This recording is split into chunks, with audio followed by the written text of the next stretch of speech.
Jumat 19 November pukul 8 malam live di Kompas TV. Kasus Valencia Lim, seorang ibu yang menjadi terdakwa kasus kekerasan dalam rumah tangga KDRT terhadap mantan suaminya di Karawang, Jawa Barat, mencederai rasa keadilan masyarakat. Valencia Lim mengalami KDRT berlanjut, bahkan setelah diputus bercerai. Kini, Valencia tengah menjalani sidang pembelaan dan dituntut 1 tahun penjara karena memarahi suami. Dalam pembelaannya dalam berjudul Habis Gelap, Terbitlah Teror, Valencia mengatakan sedikitnya 3 kali Chan Yuching, mantan suaminya, melaporkan Valencia ke polisi. Dalam program Rosi, Valencia menyebut pasca perceraian kerap diteror suami. Tahun 2019 ya, saya mengajukan gugatan cerai. Ya, sejak menggugat cerai ya dibikin laporan sama mantan suami. Kesaksian mengenai sejumlah perilaku sang suami yang dikeluhkan oleh Valencia Lim juga diamini sang anak. Kalau menurut saya sendiri dari dulu papa kan emang suka mabuk ya, terus suka main judi, terus habis itu juga suka keluar malam-malam ketemu cewek-cewek gitu di luar. Jadi menurut saya tuh udah lumrah banget gitu, mereka tiap hari, ya hampir tiap hari ya sering berantem karena hal yang sama lagi gitu.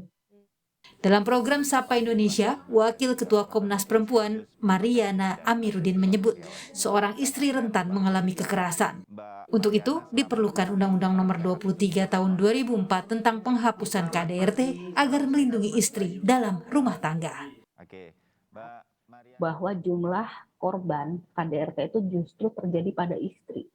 Karena istri itu tempatnya lebih di bawah daripada suami, sehingga dia rentan untuk mengalami kekerasan. Nah, apabila ini terjadi, maka hukum menjadi membalikkan kebutuhan dari kekerasan itu yang kemudian memperpanjang istri sebagai korban. Artinya melakukan kekerasan yang berikutnya begitu. Nah, seharusnya undang-undang ini dipahami untuk melindungi kaum perempuan, dalam hal ini adalah istri di dalam undang-undang perkawinan yang memang sangat kurang dengan perlindungan sebagai warga negara. Nah, karena itu ini adalah sebetulnya tindakan yang terbalik terjadi pada pihak istri yang justru dia adalah korban KDRT, dan semua orang tahu secara moral bahwa mabuk-mabukan, pulang malam, bertemu dengan banyak perempuan di luar, itu seharusnya tidak dilakukan oleh suami, tidak bertanggung jawab ya. Komnas Perempuan menyatakan lembaganya kerap menerima laporan mengenai KDRT berlanjut seperti yang dialami Valencia Lim. Sebagai korban KDRT berlanjut, tidak seharusnya Valencia dijadikan tersangka. Sementara, mantan hakim sekaligus pakar hukum Asep Iwan Iriawan bersyukur jaksa yang memproses laporan terhadap Valencia dievaluasi. Kasus ini bahkan menyita perhatian Jaksa Agung yang memerintahkan eksaminasi khusus terhadap 9 orang jaksa dari Kejaksaan Tinggi Jawa Barat dan Kejaksaan Negeri Karawang, serta 9 jaksa penuntut umum karena dinilai tidak memiliki rasa peka krisis dan penuntutan tak sesuai pedoman Jaksa Agung. Apakah ketika seorang istri mengingatkan atau mengomeli atau memarahi karena perbuatan lakinya merupakan pelanggaran? Ingat loh, pemabok itu 492 KUHP, penjudi 303, main perempuan 284. Itu kan sebenarnya bersyukur punya istri baik, mengingatkan. Kan Undang-Undang Perkawinan pasal 33 Benar kan, Kang? Harusnya ini kan nggak lanjut ke pengadilan. Kenapa itu bisa lanjut, Kang? Tadi kata Bu Mariana, jangankan kita orang awam aja tahu kan itu kewajiban melindungi. Kita bersyukur harusnya, tapi kan aneh. Maka saya bilang ya itulah Indonesia. Nah, tapi sekarang ini pembelajaran penting, kita bersyukur pihak kepolisian, pihak kejaksaan menindak ya oknum-oknum ya yang aneh gitu. Makanya tadi yang kata Bu Mariana itu pasal 1 KDRT itu jelas kalimatnya terutama terhadap perempuan, bukan terhadap laki-laki. Di pasal 1 jelas KDRT itu terhadap perempuan, bukan terhadap laki-laki.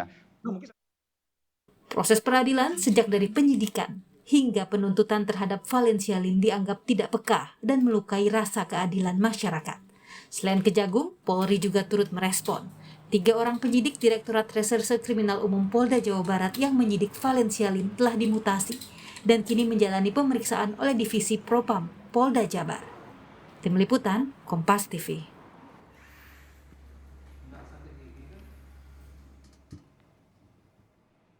Dalam program Rosi, Valencia Lim menyebut dilaporkan mantan suami dengan berbagai kasus, yakni pemalsuan surat, penggelapan mobil, dan melakukan KDRT. Selain itu, Valencia mengatakan sempat diintimidasi kuasa hukum mantan suami. Dibilang pemalsuan surat, padahal itu mobil kan beli sendiri.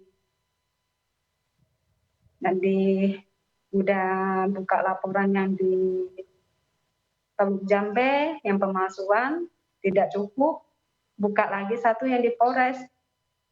Yang di Polres itu penggelapan mobil. Terus putusan cerai keluar, diintimidasi sama pengacaranya. Diintimidasi, ditanyain, katanya mau dikasih berapa. Maksudnya dikasih berapa, Pak, Bu? Ya mungkin harta gonong ini, Bu. Oh, untuk sang suami? Nah, katanya mau minta 50, itu dia ngomong gitu. Saya jawabnya kalau mau minta gitu ya lewat pengadilan aja, digugat aja, nggak apa kok. Tapi dia nggak setuju. Saya ada kasih opsi satu, saya bilang saya kalau ditanya saya mau hibah ke anak. Tapi dia kekehnya mau minta 50.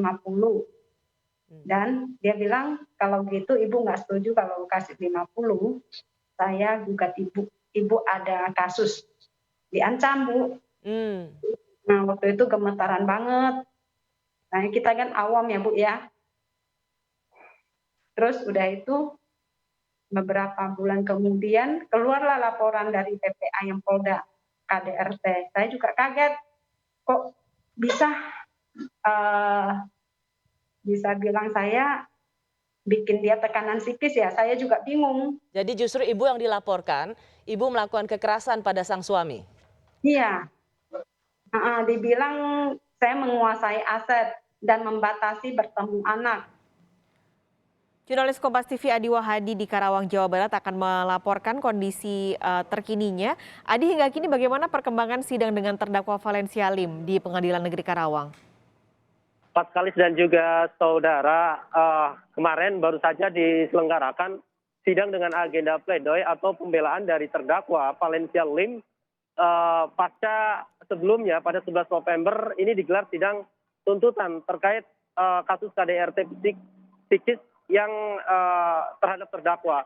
Kemudian pasca dilakukannya sidang dengan agenda pledoi tersebut, Valencia ini akan kembali menghadapi sidang berikutnya, yaitu dengan agenda replik atau tanggapan dari jaksa penuntut umum yang akan digelar pada pekan depan atau seminggu dari mulai digelarnya sidang pledoi kemarin.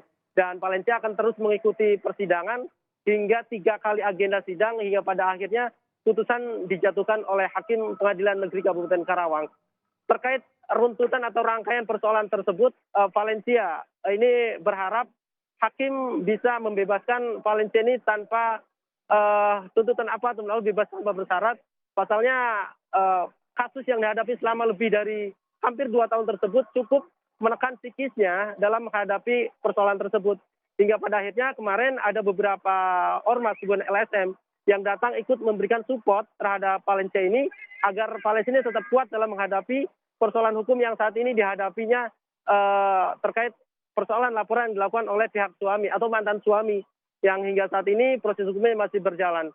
Sementara itu terkait upaya penegakan hukum, kasus ini juga mendapatkan respon baik dari pihak Kejaksaan Agung, bahkan memerintahkan eksaminasi khusus terkait jaksa yang menangani persoalan ini. Ada 9 jaksa yang kemudian diperiksa dan ini merupakan langkah baik yang dilakukan oleh pihak kejaksaan atas kasus yang menimpa Valencia, sehingga berkat dari respon cepat Kejaksaan Agung, kasus ini kemudian mencuat dan viral dan pada akhirnya dukungan terhadap Valencia ini terus datang untuk kemudian Valencia ini bisa tegar dan bisa menghadapi persoalan hukum ini dengan baik, dan tentunya harapan besar Valencia ini bebas tanpa syarat apapun, Pak Kalis.